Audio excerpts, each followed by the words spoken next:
Hi everyone, and welcome to another of Gray's Ways. Today we're going to be talking about making a simple cell phone holder, the trials and tribulations of making a simple project, and how to overcome issues when you feel like you're just not getting it right.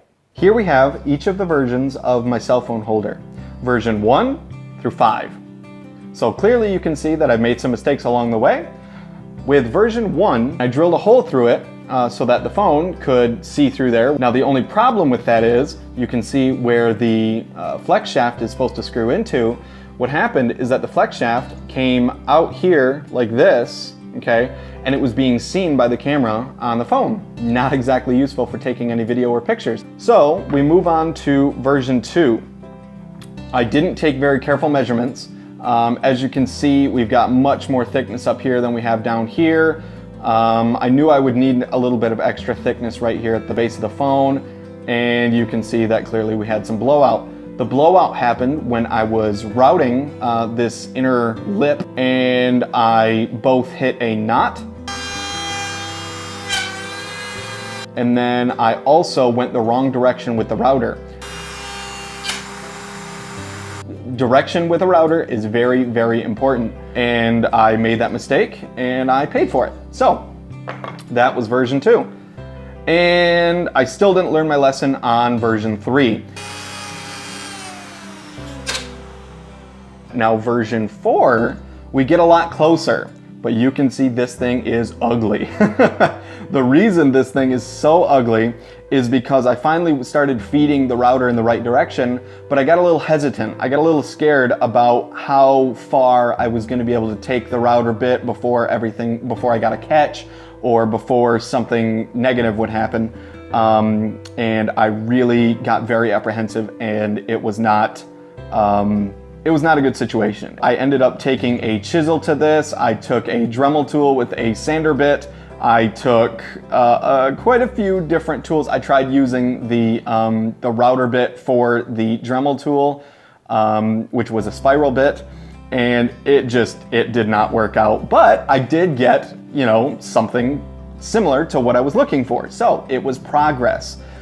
Even if you're failing, even if you have a couple attempts that aren't going the way that you want, look for progress. Now version 5 is where it finally all came together, okay? And so you can see I've got a really nice clean line in here because I was able to take that router bit pretty much all the way up to where I needed it to be.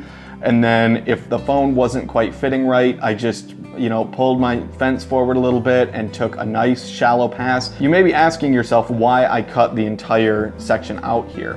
Well, I don't have a whole lot of experience on the scroll saw, and I really wanted to spend some more time with it.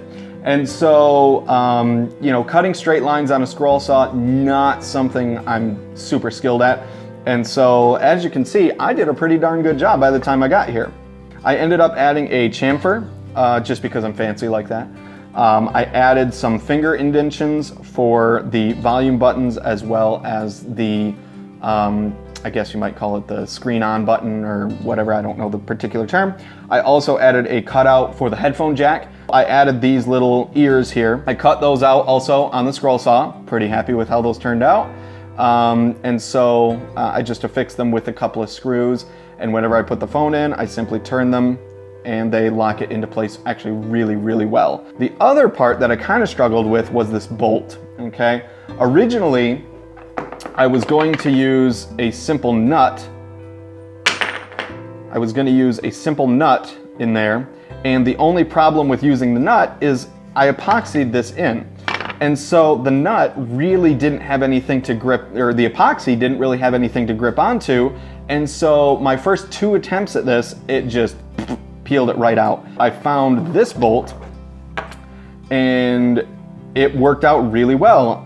The bolt head was a little bit bigger than what I needed, so what I did was I took it over to my bench grinder, and I ground it down until I got a really very, very good fit, where I had to kind of screw it in a little bit, and then it took a lot of effort to get it back out. But then by using the bench grinder, I also ended up scuffing the surface of the bolt head, which really gave the epoxy a lot of hold. And now this sucker, that wood is going to snap way before the epoxy lets go of the bolt and the wood. So really, really happy with how all this turned out. And now I'll show you a few images of how everything turned out.